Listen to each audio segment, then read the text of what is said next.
Hello, OO-ALC. It is my sincere wish this finds you and your loved ones doing well and weathering the coronavirus storm.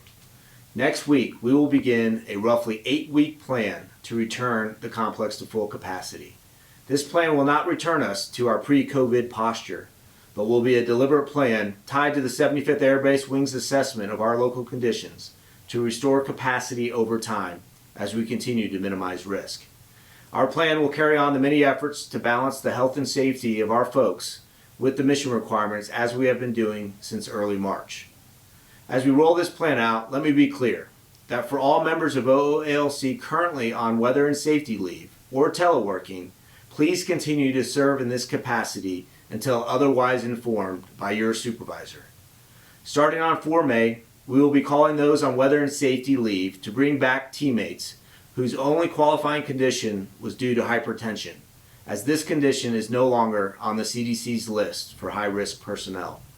Soon you will hear from the 75th Air Base Wing Commander that Hill Air Force Base is beginning to open various facilities and services based on the local conditions, which they monitor daily in concert with local and state officials.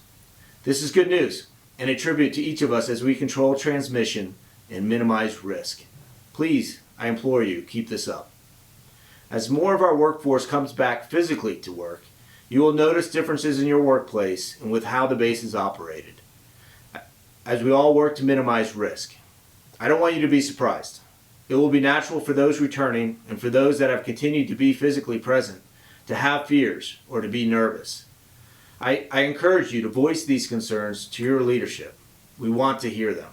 We also want to hear from you your ideas for improvements to our workplaces and processes as we get back to full capacity and beyond to the new normal. What remains the same is that each of us has a personal responsibility to look out for one another. This means following the established CDC guidelines on social distancing, the use of face coverings, the use of hand sanitizer, hand washing, and not to come to work if you are feeling sick.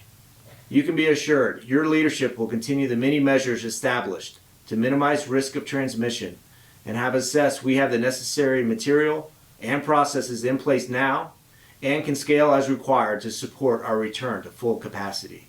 We will be back in the coming weeks with more videos and with more information about the next steps going forward. Thank you.